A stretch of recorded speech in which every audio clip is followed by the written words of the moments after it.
Hey guys, welcome back to our channel. This is me Kate here and I'm back with new tutorial video, and on today's video I will be guiding you how to log into Axios employee account. Now without any further ado, let's jump into the video. First of all, on your desktop open up any web browser that you prefer. Here I'm going with Google Chrome, and on the search URL type in Axios employee login.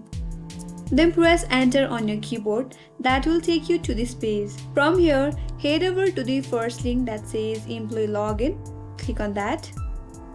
Now you will be taken to the official page of Axios. Now in order to log into your account, at the upper right corner of this interface, there you will get employee login button. Click on that.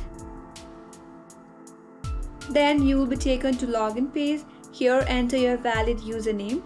Once you do that, under this password field, enter your correct password. In case you forgot your username, you can simply click on forgot username and that will help you out to recover your account. Or in case you forgot your password, click on forgot password and that will as well help you out to recover your password. If you don't have an account yet, click on register button and register a new account. Now once you're done typing in your username and your password, click on login button and on the next page you will be logged into your employee account. So this is how you can log into Axios employee account. I hope this video was helpful. If you are new to our channel, do not forget to subscribe, like, comment and hit the notification bell icon so that you will get notified the next time we upload more tutorials. Thank you for watching till the end. I will see you on next video.